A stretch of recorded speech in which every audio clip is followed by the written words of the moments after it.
Hello, am I audible? Yes, ma'am. Okay.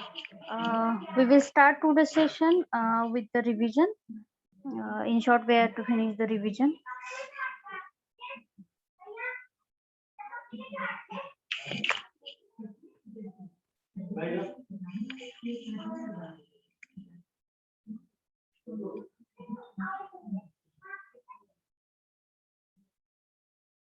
Okay, in the previous lecture, we have seen fundamentals of computers and structure of a C program. Okay, so in fundamentals of computer, we have seen the basic block diagram of the computer system with description. So here we have seen the complete computer system. It is divided into three parts: input unit, central processing unit, and output unit. Okay, and again, central processing unit, it is divided into two parts, that is control unit and arithmetic and logical unit. Okay, and then we have a storage unit, that is memory. Again, it is having two parts, that is sorry, primary memory and secondary memory. So the RAM is the example of primary memory. Then hard disk, CD, DVD, all these are the example of the secondary storage memory. Okay, we have seen the description of all the parts afterwards. Then we are going to start the structure of a C program. Okay, the structure of C program, in that we have to finish, or we have to cover all the basic elements which we require to develop the C program. In that, first of all, we are going to start with an algorithm. In that, we have seen the definition of an algorithm. Now, the definition of an algorithm is a series of instructions that are followed step by step to do something useful or solve a problem. Or we can say it is same like a recipe book, where we are going to write down all the instructions or all the steps which we require to develop the to develop or to solve that particular problem. It's nothing but an algorithm. We have here seen example regarding the algorithm. So we have to write here an algorithm to calculate or to add two numbers and display the result. For that, we have to return the algorithm. So here, as everybody know, whenever we are going to start to write an algorithm, it should be mentioned. You have to mention the steps with a step number. So I'm going to write here step number one, step number two, step number three, four, five, six, seven, up to n. Okay, then step number one and step number or the last step, it is always start and stop. In between that, you have to write down your logic, whatever logic you require to solve that particular problem. So here we have to write step number two, where we have to declare three integer numbers, because we want to perform the addition of two numbers. So I require two variables, and to keep the result, I require third variable. So I have to declare here three integers, or we can say three variables, a comma b and c. Then I'm going to assign the value for a and b. म्हणजे a आणि b ला value आपण assign केल्या. Then I'm going to perform the addition of a and b. Addition perform केली त्याची, आणि पाचव्या step मध्ये whatever additions we have performed, or whatever result is going to generated, it is stored into the c variable. And then I'm going to print C on the screen.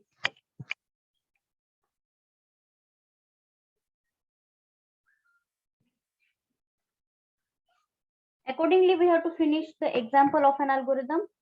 Next, one more example we have seen to find out the positive or negative number. Same strategy we are going to use here.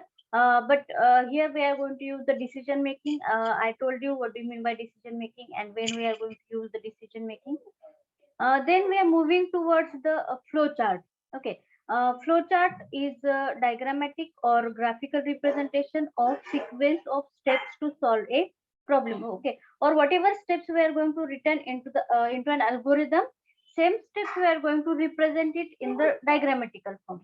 Okay, diagram through आपल्याला काय करायचं आहे, तुमच्या प्रोग्रामचा किंवा तुमच्या त्या problem solve करताना ज्या तुम्हाला स्टेप्स फॉलो करायचे किंवा जो फ्लो आहे, तो फ्लो तुम्हाला रिप्रेझेंट करायचा आहे with the help of diagram.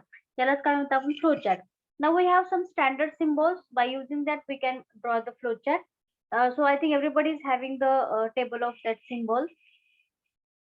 Then we have seen the same problem statement for drawing the flow chart. So we have to perform here the addition of two number or sum of two numbers, where first vowel, it is used to indicate the start. Then I want to take the input from user. So input, by using parallelogram, I'm going to show the input operation. Then I want to perform the addition of input. So addition, it is the arithmetic operation. That's why I'm going to take here rectangle. Then I want to display the result on the screen. So I want to perform output operation. So I'm going to take parallelogram. And then I want to stop. Okay, accordingly, by using vowel, I have to stop the flowchart. Same next flowchart we have drawn for the n positive or negative number. Okay, I think last time आपलं इथपर्यंतच झालं होतं ना. Yes, Yes, ma'am. yes, ma'am. Then before the last lecture, I think I have given the task to write an algorithm and to draw the flow chart for the given problem statement. हे जे problem statement दिलेले आहेत,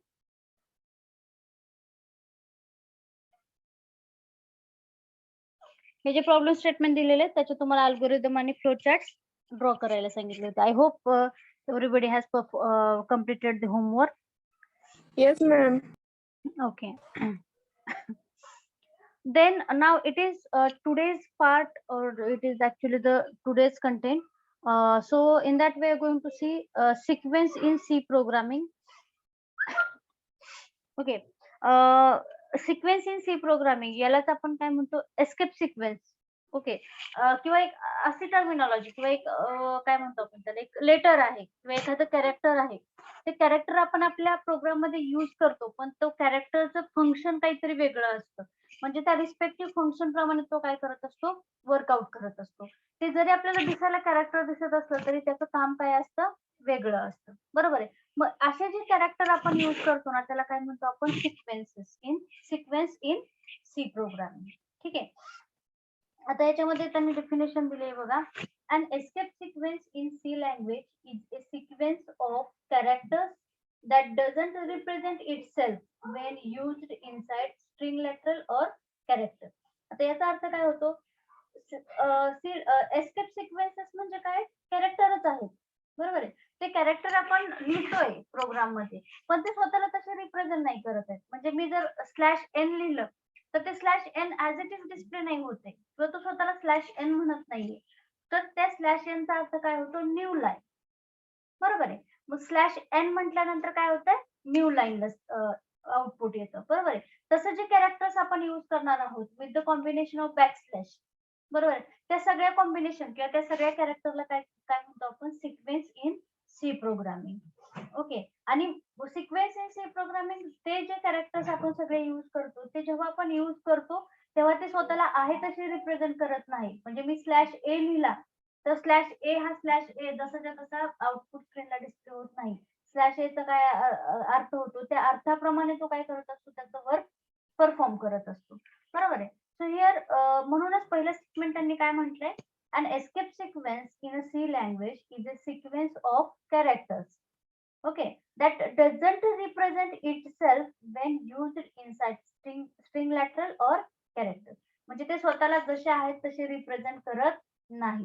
It is composed or it is the combination of 2 or more characters starting with backslash. Okay. जेव्हा जेव्हा आपल्याला sequences use करायचे असतात तेव्हा each and every sequence should start with the backslash. So here I have a list of escape sequences which we are going to use in the C language. So first I have /a which is used for alarm or beep, /b for backspace, /f for form field.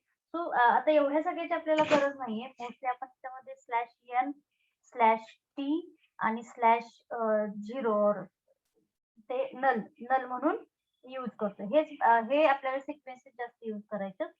बाकीचे हे आहेत, हे पण workout होतात. So no doubt आपण एक programme लिहून बघूयात हे कसं आउटपुट येतं किंवा कसं वर्क करता येते, म्हणजे तुमच्या लक्षात येईल.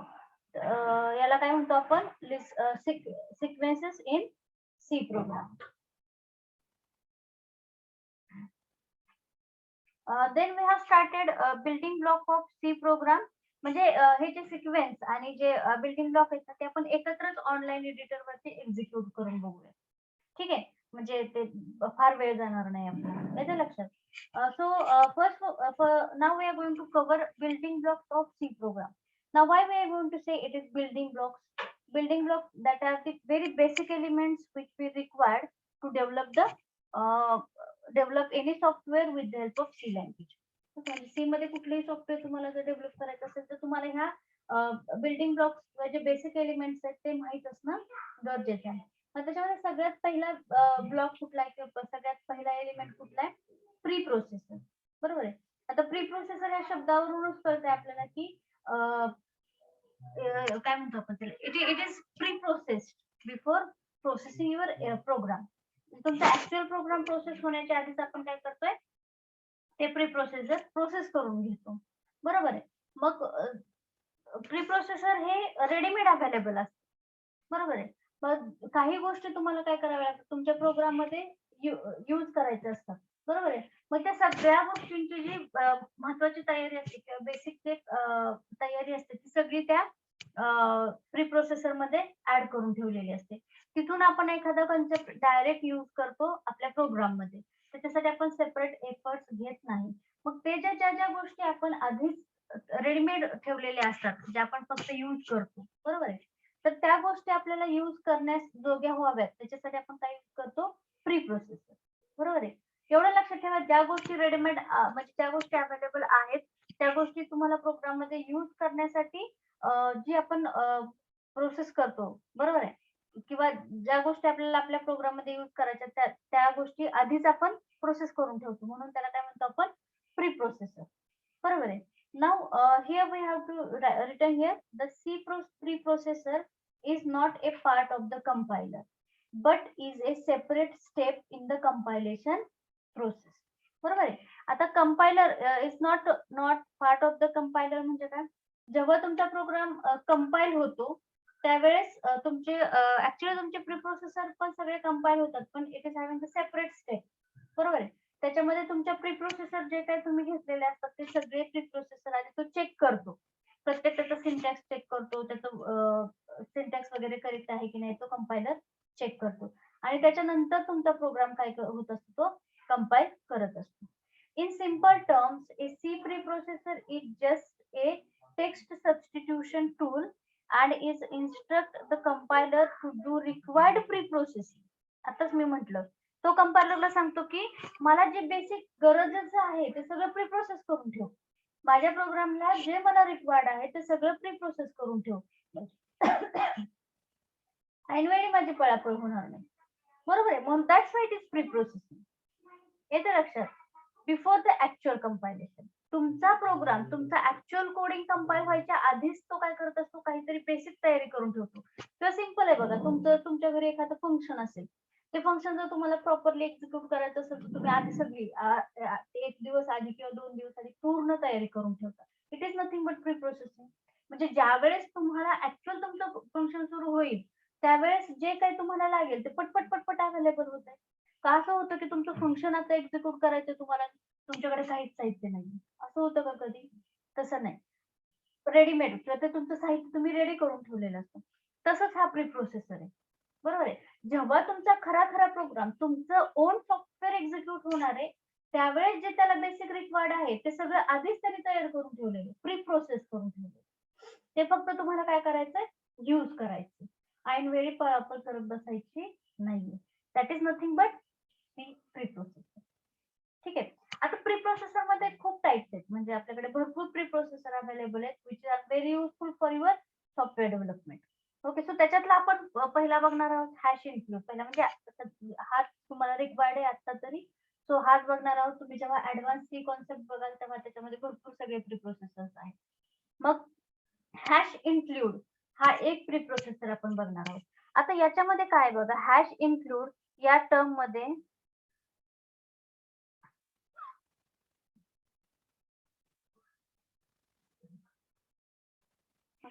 hash include, it is the name of preprocessor. ठीक है. Hash include, it is the name of preprocessor. In that every preprocessor should be start with the hash.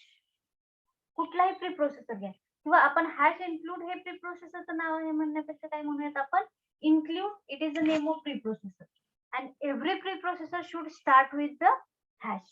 Now what is that hash? Now that hash is having one meaning. हॅशला पण एक meaning आहे किंवा या हॅशलाच आपण काय म्हणतो compiler directive. या हॅशला काय म्हणतो आपण कंपायलर डायरेक्टिव्ह. म्हणजे हा हॅश असेल की कंपायलरला कळतं की इट इज प्रीप्रोसेस. हॅश आला की कंपायलरला काय करतं it is preprocessor. Now I want to preprocess it before your program compilation. आलं लक्षात? तो कुठलाही प्रीप्रोसेसर घ्या तुम्ही, म्हणजे भरपूर प्रीप्रोसेसर हॅश इन्क्लूड आहे, हॅश डिफाइन आहे, हॅश इफ आहे, हॅश इफ एल्स आहे, खूप सगळे प्रीप्रोसेसर आहेत जे तुमचे नेक्स्ट इयर कम्प्लीट होतील, कव्हर होतील. पण now we are focused on hash include. बरोबर आहे. आता हॅश लक्षात ठेवायचं सगळ्यांनी. प्रीप्रोसेसर म्हटलं की सुरुवातीला काय आलं पाहिजे त्याच्या हॅश आला पाहिजे. Now I have one preprocessor whose name is include and I'm going to attach here hash to indicate that it is preprocessor. Now what is the use of that include preprocessor? Inserts a particular header from another file.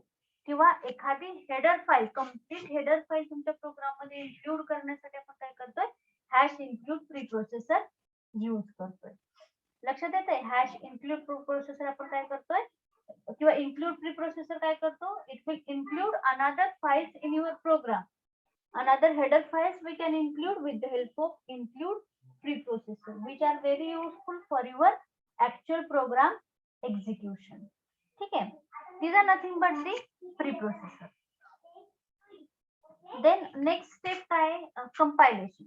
आता compilation it is very important step and it is going to follow for all the programming language. म्हणजे तुम्ही कुठलीही programming language द्या, प्रत्येक programming language मध्ये compilation हे होतच असतं. म्हणजे कुठलीही लँग्वेज द्या, प्रत्येक प्रोग्राम हा काय होत असतो कंपाईल होत असतो. बरोबर आहे. आता कंपायलेशन म्हणजे काय? कंपायलर हे पण एक सॉफ्टवेअर आहे. ठीक आहे. आता हे सॉफ्टवेअरला आपण आपला प्रोग्राम काय देतो ऍज अ इनपुट देतो. बरोबर आहे. आपला कम्प्लीट प्रोग्राम काय देतो आपण कंपायलरला ऍज अ इनपुट देतोय. बरोबर आहे. मग ते इनपुट दिल्यानंतर कंपायलर काय करतो प्रत्येक लाईन बाय लाईन चेक करतो. प्रत्येक लाईन मध्ये सिंटॅक्स बरोबर आहे की नाही ते तो चेक करतो. आता सिंटॅक्स म्हणजे काय? सी प्रोग्राम लँग्वेज मध्ये तुम्ही काहीही स्टेटमेंट लिहा, त्याला काहीतरी सिंटॅक्स आहे. त्याला सिंटॅक्स म्हणजे त्याचे काहीतरी नियम आहेत. त्या नियमाप्रमाणेच ते पर्टिक्युलर सेंटेन्स किंवा पर्टिक्युलर एक्सप्रेशन तुम्हाला लिहावं लागतं. ते नियम फॉलो करूनच तुम्हाला ते particular expression, particular sentence, particular म्हणजे जे काय असेल ते लिहावं लागतं. तुम्ही सिम्पली फुल स्टॉप जरी दिला की नाही प्रोग्राम मध्ये तरी त्याला मिनिंग असलं पाहिजे. जर त्याला मिनिंग नसेल किंवा तो त्या पर्टिक्युलर नियमामध्ये बसला नाही तर कंपायलर काय म्हणतो इट इज अनडिफाईन्ड सिम्बॉल. मला माहित नाही हे काय आहे, मग मी पुढे कसं एक्झिक्यूट करू? म्हणून कंपायलर पुढे एक्झिक्युशन करत नाही. तो तुम्हाला एरर मेसेज देतो. एरर म्हणजे काय की तुमचं काहीतरी चुकलंय. बरोबर आहे. असा एरर मेसेज देतो. मग it is a task of compiler. मग कंपायलरचा टास्क काय लक्षात ठेवायचंय? It is regularly check the syntax of your program. तुमचे जो प्रोग्राम आहे त्या सगळ्या प्रोग्राम मध्ये जे नियम आहेत ते सगळे तुम्ही नियम फॉलो केलेत की नाही हे बघायचं काम कोण करतो? कंपायलर करतो. बरोबर. जर तुम्ही ते सगळे नियम फॉलो करून जर प्रोग्राम अगदी व्यवस्थित लिहिलेला असेल ठीक आहे तर आणि तरच हा कंपायलर काय म्हणतो तुमचा प्रोग्राम एरर फ्री आहे, कुठलीही त्याच्यामध्ये एरर नाहीये. आणि जेव्हा तुमच्या प्रोग्राम मध्ये कुठलीही एरर नसते तेव्हा तो काय करतो त्याचा एक ऑब्जेक्ट कोड जनरेट करतो आणि तो ऑब्जेक्ट कोड काय होत असतो तुमचा रन होत असतो. आलं लक्षात? So what they have given here the compilation is a process of converting source code into object code. पण कधी? when your program is completely error free, all syntax are correct,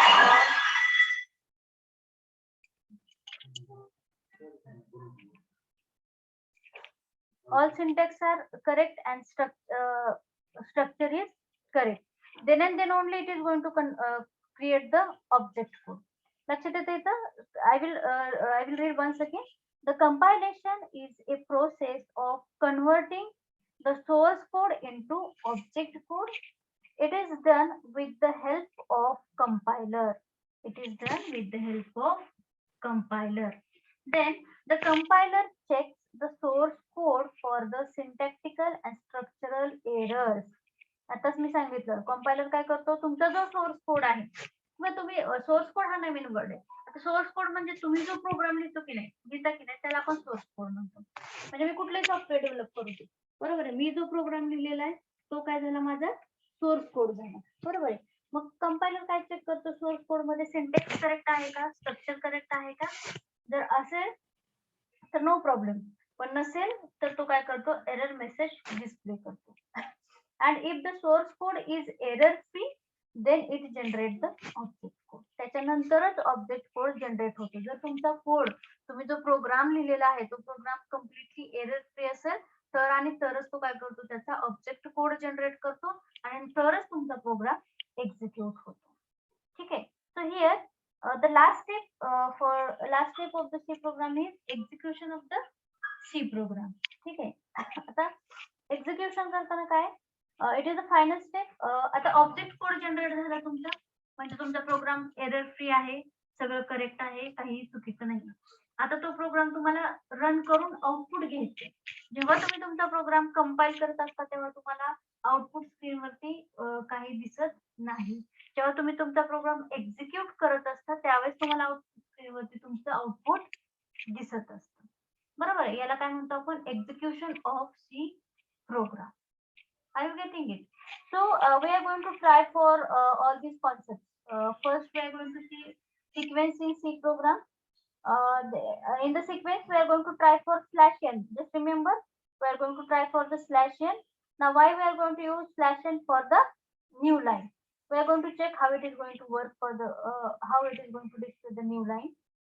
Then we are going to see preprocessor, compilation, and execution. So we are going to see it with the help of program. ठीक आहे. आता हे जे आपण चार concept पाहिलेले आहेत त्या चारी कॉन्सेप्ट आपण काय करतोय एका प्रोग्राम थ्रू लक्षात घेणार आहोत. ठीक आहे. So I am going to start online editor.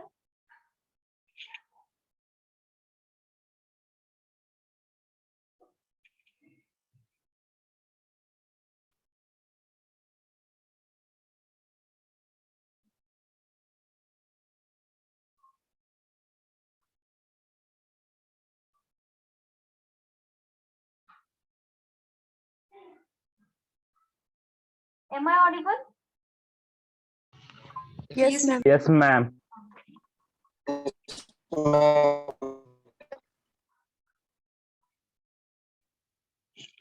I will start the online editor for the program execution.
तुम्ही कुठलाही ऑनलाईन एडिटर घेऊ शकता, नो प्रॉब्लेम.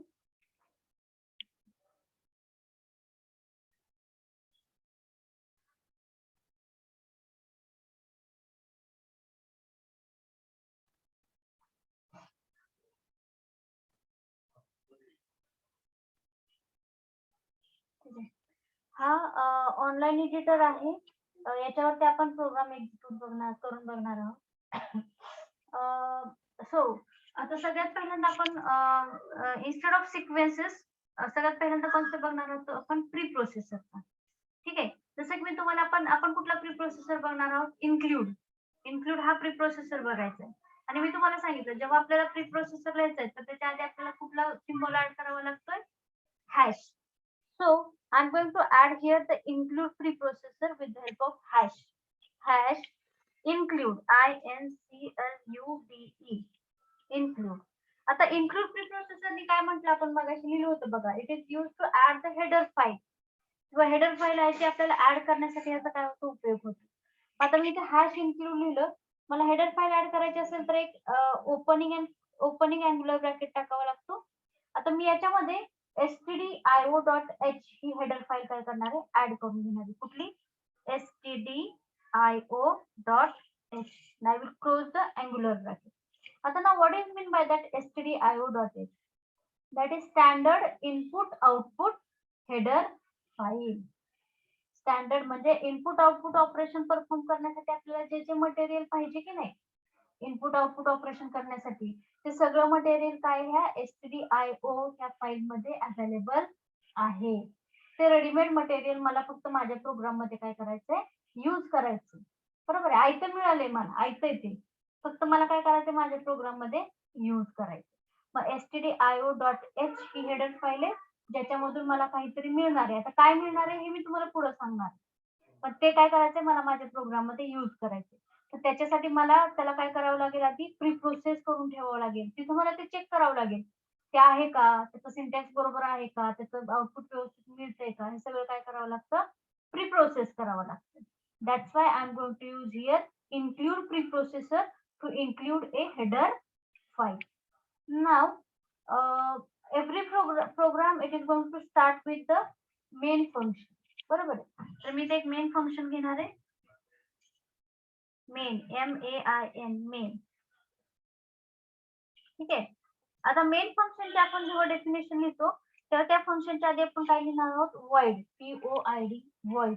हा काय असतो, त्या फंक्शनचा रिटर्न टाईप असतो. म्हणजे या फंक्शनला आपल्याला काय व्हॅल्यू रिटर्न करायची आहे त्याप्रमाणे आपण काय घेतो, इथं रिटर्न टाईप घेतो. Don't bother about that return type and all, हे सगळं तुम्हाला फंक्शन मध्ये पुढे आहे. ठीक आहे, फंक्शन चॅप्टर मध्ये तुमच्या लक्षात येईल काय आहे हे सगळं ते. बरोबर आहे. सो मेन, आता मेन हे फंक्शन घ्यायचंच का, कारण तुमच्या प्रोग्रामचं एक्झिक्युशन हे नेहमी मेन फंक्शन पासूनच सुरू होत असतं. That's why I am going to add main function. Okay. आता जेव्हा मेन फंक्शनची डेफिनेशन लिहायची असते तेव्हा काय लिहितो आपण, रिटर्न टाईप, मेन फंक्शनचं नाव, opening closing rounded bracket, I am going to enter, then I'm going to write one curly bracket. एक curly opening curly bracket द्यायचं, then I'm going to enter. तर ऑटोमॅटिक, आता ऑनलाईन एडिटर असल्यामुळे automatic दुसरा closing curly bracket येतो. जर तुम्ही आपला नॉर्मल टीसी यूज केला तर तिथं रेडीमेडली आपल्याला काही अवेलेबल होत नाही, तिथं आपल्याला लिहावं लागतं. ऍक्च्युअली तीच चांगली सवय आहे, पण ऑनलाईन एडिटर वरती तुम्हाला हे सगळं अवेलेबल आहे. ठीक आहे. मग आता इथं मी काय केलं, मेन फंक्शन घेतलं. Now simply I want to display one message और 2 मेसेजेस ऑन द स्क्रीन. मला काय करायचे, 2 मेसेज स्क्रीन वरती डिस्प्ले करायचे. मला जेव्हा एखादा मेसेज स्क्रीन वरती डिस्प्ले करायचा असतो ना, त्यावेळेस माझ्याकडे एक फंक्शन अवेलेबल आहे, त्याचं नाव आहे प्रिंट एफ. बरोबर आहे. काय फंक्शन अवेलेबल आहे माझ्याकडे, print F. By using that I can display the messages on the screen. So I'm going to write here function printf. Okay. आता हे फंक्शन लिहिण्याची पण पद्धत असते. प्रिंट एफ ही स्पेलिंग करेक्ट असली पाहिजे कारण हे फंक्शन आहे. परत त्याच्यामध्ये जो मला मेसेज लिहायचा आहे तो मला कशामध्ये लिहायचा आहे, डबल कोट मध्ये लिहायचा आहे. बरोबर आहे. मग मी एकदा डबल कोट घेतला तर हा ऑनलाईन एडिटर असल्यामुळे ऑटोमॅटिक दुसरा कोट येतो. आता मी इथं लिहिलं बघा, एक मेसेज लिहिला.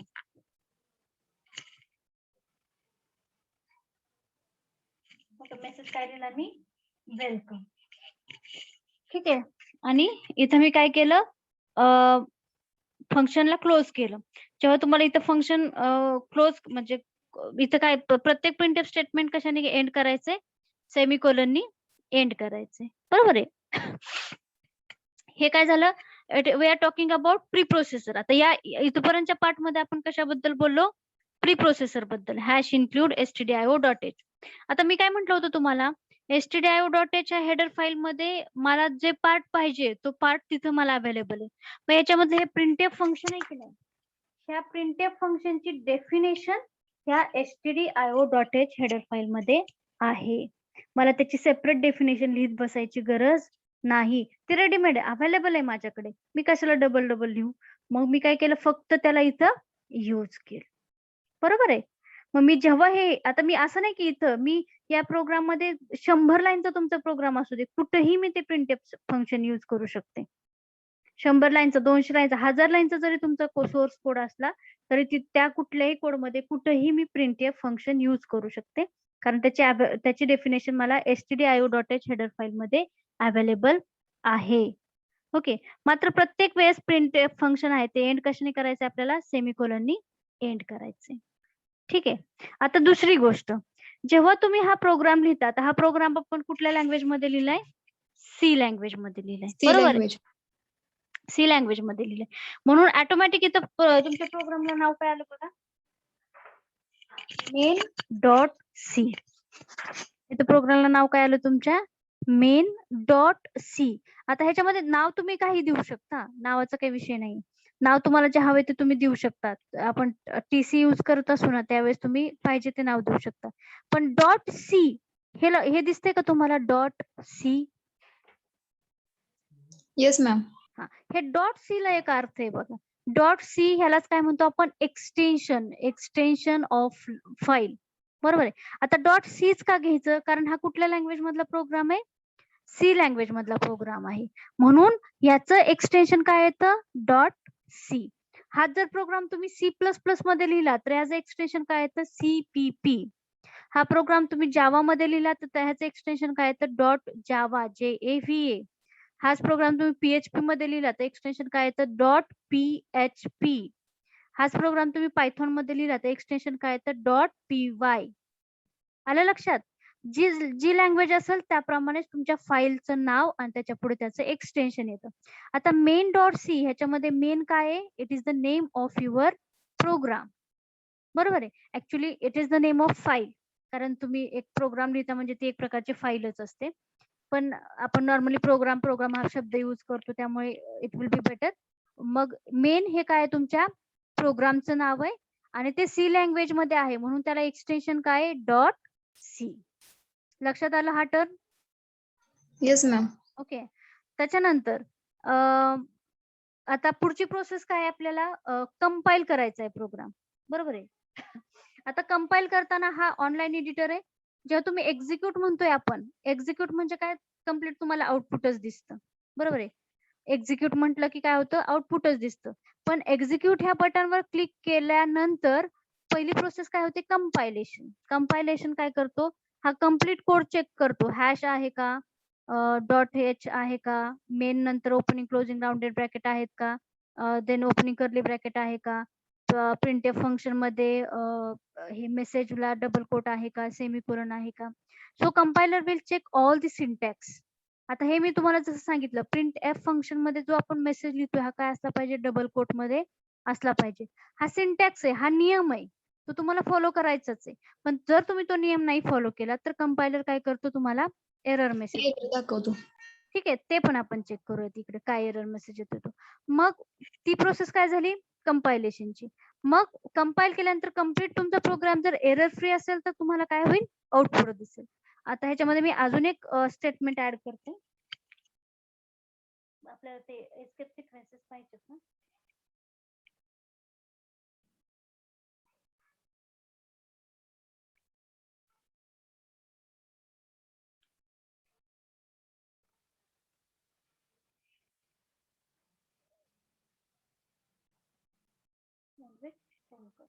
Now I'm going to execute it.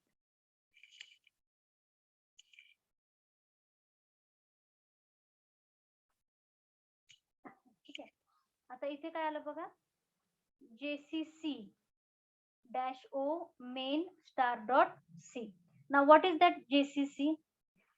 Actually प्रत्येक जो काही तुम्ही एडिटर यूज करता की नाही, म्हणजे प्रत्येक लँग्वेज साठी जो एडिटर यूज करता ना, प्रत्येक एडिटरचा एक सेपरेट कंपायलर असतो. आता हा पण ऑनलाईन एडिटर यूज केलाय, तर जेव्हा कधी तुम्ही ऑनलाईन एडिटर यूज करता की नाही, तर प्रत्येक ऑनलाईन एडिटर हा एक ऑनलाईन किंवा ओपन सोर्स ऑपरेटिंग सिस्टम असते ना, तीच यूज करत असतो. बरोबर आहे. मग ह्यांनी युनिक्स यूज केला असेल तर युनिक्स काय ओपन सोर्स ऑपरेटिंग सिस्टम आहे. ओपन सोर्स म्हणजे काय फुकट येते आपल्याला, ती तुम्ही तुमच्या सिस्टमवरती इन्स्टॉल करू शकता, यूज करू शकता, त्याच्यासाठी तुम्हाला पे करायची गरज नाही. ह्याच्या तुम्ही विंडोज 10 विंडोज 8 ह्या ज्या ऑपरेटिंग सिस्टम यूज करताय त्या सगळ्यांसाठी आपल्याला काय करावं लागतं, पे करावं लागतं खरं तर. पण जी ओपन सोर्स ऑपरेटिंग सिस्टम आहे लाईक युनिक्स आहे, लिनक्स आहे, रेड हॅट आहे, उबंटू आहे, ह्या सगळ्या काय फ्री आहेत. फ्री म्हणजेच काय ओपन सोर्स आहे, बरोबर आहे. मग जेव्हा आपण ऑनलाईन एडिटर यूज करतो कुठल्याही लँग्वेजसाठी तर ते मोस्टली काय करतात open source operating system prefer करतात. मग याच्यामध्ये युनिक्स आणि लिनक्स मध्ये जीसीसी हा कंपायलर आहे, त्यांचा स्वतःचा कंपायलर आहे. हा जीसीसी हा कंपायलर आहे. हा चेक करतोय कुठला प्रोग्राम मेन डॉट सी हा प्रोग्राम त्यांनी काय केला कंपाईल केला. GCC it is the compiler which will compile the main dot C program. ठीक आहे, कंपाईल केला, एरर काय नाहीये, काहीच नाही. मग इथं काय झाला मेसेज डिस्प्ले झाला, तुमचा मेसेज काय डिस्प्ले झाला वेलकम इन स्वेरी. मग इथं प्रिंटएफ फंक्शन मी तुम्हाला मगाशी सांगितलं, प्रिंटएफ फंक्शन कशासाठी यूज करतोय आपण, एखादा मेसेज एखादी व्हॅल्यू जर तुम्हाला स्क्रीनवरती डिस्प्ले करायची असेल तर मी काय यूज करते प्रिंटएफ फंक्शन यूज करते, बरोबर. पण आउटपुट आपल्याला कसं मिळालं बघा वेलकम इन स्वेरी. दोन्हीही प्रिंटएफ स्टेटमेंट मध्ये आपण जे मेसेजेस लिहिले ते सगळे आपल्याला एका लाईन मध्ये दिसलेले आहे. ह्या सगळ्या प्रोसेसला काय म्हणतो आपण, आतापर्यंत तुम्ही पाहिला प्री प्रोसेसर पाहिला, कंपायलेशन पाहिलं. कंपायलर कुठला यूज केला इथं त्यांनी ऑनलाईन एडिटर वरती कुठला कंपायलर यूज केलेला आहे जीसीसी. जीसीसी कंपायलरने काय केलं चेक केलं सगळे सिंटॅक्स करेक्ट आहेत, एरर मेसेज नाहीये म्हणजे आउटपुट द्यायला काही हरकत नाही. मग इथं काय झालं आपल्याला आउटपुट मिळालं वेलकम इन स्वेरी. इथं मी प्रिंटएफ फंक्शन मध्ये काय लिहिलं होतं वेलकम इन स्वेरी. अकॉर्डिंगली इथं काय झालं आपल्याला आउटपुट जनरेट झालेलं. आता आपण चेक करूयात की सपोज माझं इथं सेमिकोलन मिस झालं, लक्षात नाही आलं माझे इथे सेमिकोलन राहिले आणि मी एक्झिक्यूट म्हटलं तर काय होतं बघा. इथं काय आलं कंपायलरने चेक केलं, कंपायलर पहिला या लाईनला गेला, इथं चेक झालं सगळं. मेन फंक्शन इथं काही प्रॉब्लेम नाही, ओपनिंग करली ब्रॅकेट इथे काही प्रॉब्लेम नाही. Now we are moving towards the printf statement, printf welcome, पण इथं काय झालं सेमिकोलन मिसिंग आहे, बरोबर. इथं एरर मेसेज आला बघा main dot C in function main function मध्ये एरर आहे line number 5.5. So error expected semicolon before printf. म्हणजे या प्रिंटएफ इन स्वेरी ह्याच्या आधी काय पाहिजे आपल्याला, या प्रिंटएफ इन स्वेरीच्या आधी काय एक्सपेक्टेड आहे सेमिकोलन एक्सपेक्टेड आहे. त्यांनी एरर मेसेज पण एकदमच व्यवस्थित दिलेला आहे बघा. मेन डॉट सी या फाईल मध्ये 5 नंबरची लाईन, 5 नंबरच्या लाईनच्या तिथे काय एरर काय एक्सपेक्टेड सेमिकोलन, बरोबर आहे. म्हणजे तिथे एरर आहे 5 नंबरच्या लाईनला आणि काय एक्सपेक्टेड आहे सेमिकोलन बिफोर प्रिंटएफ फंक्शन. म्हणजे या प्रिंटएफच्या आधी काय एक्सपेक्टेड आहे सेमिकोलन एक्सपेक्टेड आहे. So I am going to add here semicolon. आलं लक्षात, कंपाईल होताना कंपायलेशन प्रोसेस लक्षात आली. Yes, ma'am. Yes, ma'am. आपण आता सपोज हे मेन फंक्शनचं हे काढलं, बघूया आता याचं काय एरर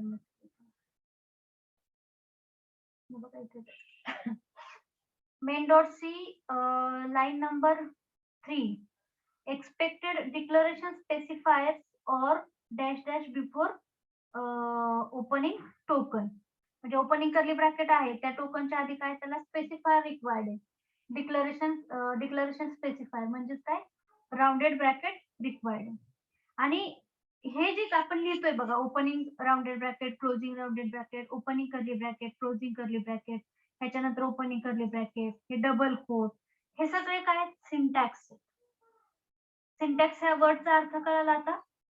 सिंटॅक्स म्हणजे काय हे जे सगळे आपण नियम फॉलो करतोय ते सगळे काय सिंटॅक्स, बरोबर आहे. मग ते सिंटॅक्स जर तुमचे चुकले किंवा एखादा सिंटॅक्स तुमचा मिस झाला तर तो कंपायलर काय करतो रिस्पेक्टिव्ह एरर देतो. आता सपोज माझं क्लोजिंग करली ब्रॅकेट विसरली काय येतो मेसेज येते इन फंक्शन मी line number 5 expected declaration or statement at end of input. Okay, म्हणजे statement at end of input म्हणजे ते एंड ऑफ द प्रोग्राम काय झालेलं आहे मिस्टेक्स आहेत. म्हणजे ते आपल्या लक्षात येतच, ठीक आहे, काय चुकलं असेल ते. आलं लक्षात सिंटॅक्स म्हणजे काय आणि सिंटॅक्स कसा चेक होतो. आता इथे एरर आहे आउटपुट दिसतंय का तुम्हाला. मगाशी कसं एकदम सुरुवातीला आउटपुट दिसलं होतं बघा आपल्याला वेलकम इन स्वेरी. आता इथे जेव्हा जेव्हा तुमचे एरर्स येतात तेव्हा तेव्हा आउटपुट दिसतंय का?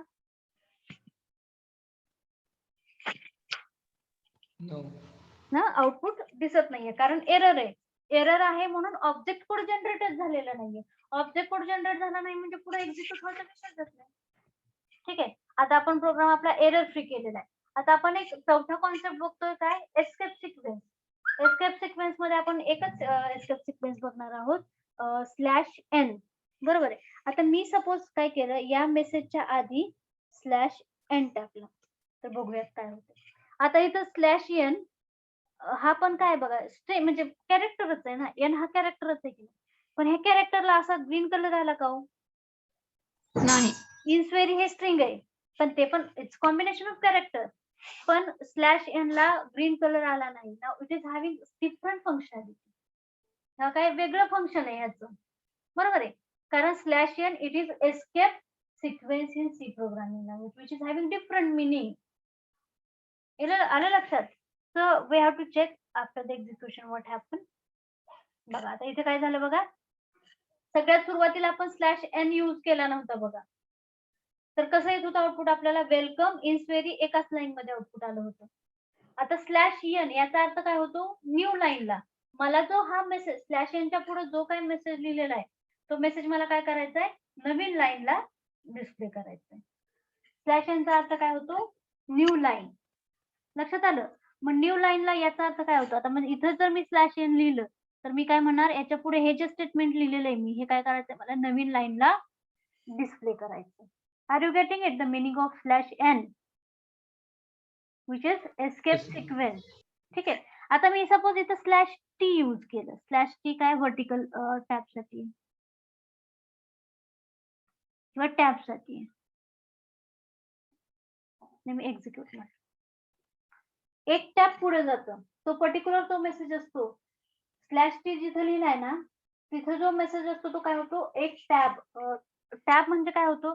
तुम्ही कम्प्युटरवरती कधी टॅब हे बटन यूज केलेलं आहे का? टॅब जेव्हा आपण करत असतो ना तेव्हा तो पर्टिक्युलर स्टेटमेंट हे एक टॅब पुढे जातं. तो टॅब पुढे जातं. मग मी हे /t/n कंबाईन पण यूज करू शकतो आपण.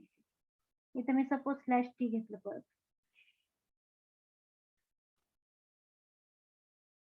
ओके. एक टॅब पुढे जातो किंवा सिम्पली असं म्हणा की एक थोडीशी एक स्पेसिफिक स्पेस तो काय होतो? पुढे जातो. /t यूज केल्यानंतर. /n यूज केल्यानंतर तो नवीन लाईनला येतो अकॉर्डिंगली. ठीक आहे. आलं लक्षात? Escape sequence. Yes, ma'am. Preprocessor. Yes. Include preprocessor लक्षात आला? Yes. सिंटॅक्स हा कन्सेप्ट लक्षात आला? Yes. कंपायलेशन ठीक आहे, म्हणजे आता इथं काय ऑनलाईन कंपायलरच यूज होतोय. आणि एक्झिक्युशन आले. चारही कन्सेप्ट लक्षात आले?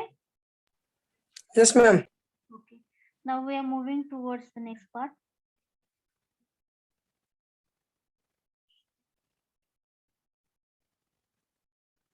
अरे वेळ संपला का?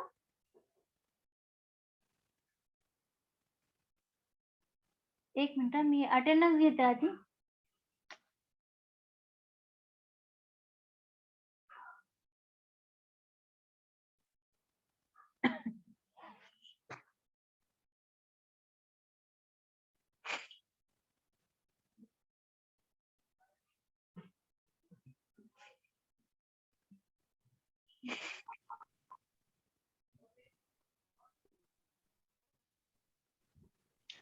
किती तारीख आहे? 3 ना. Attendance roll number 1. Yes, ma'am. 2. Yes, ma'am. 3. Yes, ma'am. 4. Present. 5. 6. Yes, ma'am. 7.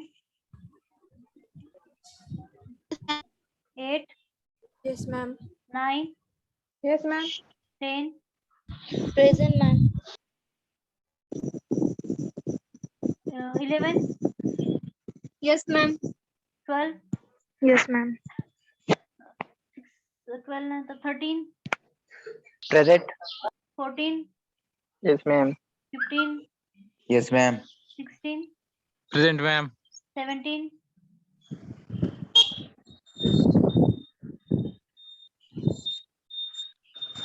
17, 18, Present. 19, Yes, ma'am. 20, Present, ma'am. 21, 22,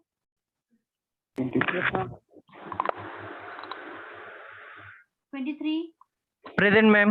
24, Present. 25, 21 present. Present, ma'am. 20 present है count 20. Yes, ma'am. 20 present. 23, Present, ma'am. 24, Present, ma'am. 25, Present, ma'am. 26, 26, 27, Yes, ma'am. 28, Yes, ma'am. 29, 29, Yes, ma'am. 30, Yes, ma'am. 31, 31,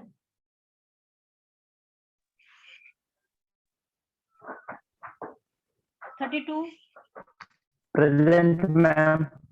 33, Present, ma'am. 34, Yes, madam. 35, Yes, ma'am. 36, Yes, ma'am. 37, Present, ma'am. 38, Present. 39,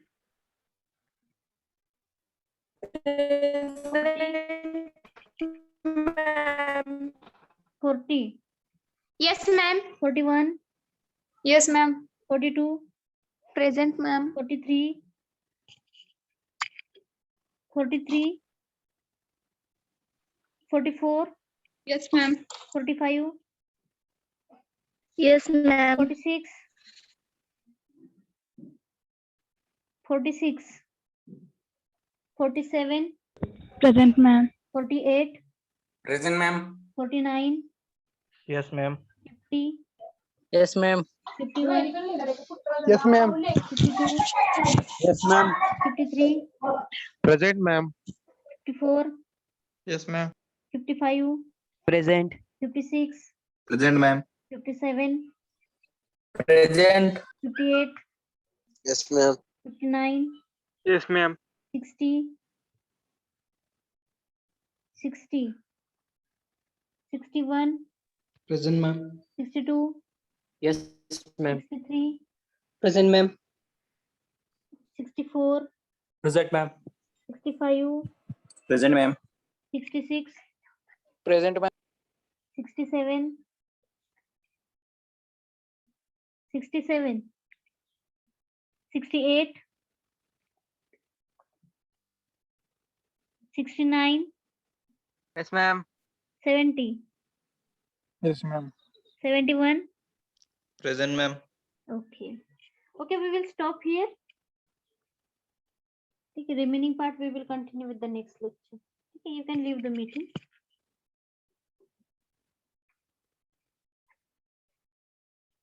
Thank you.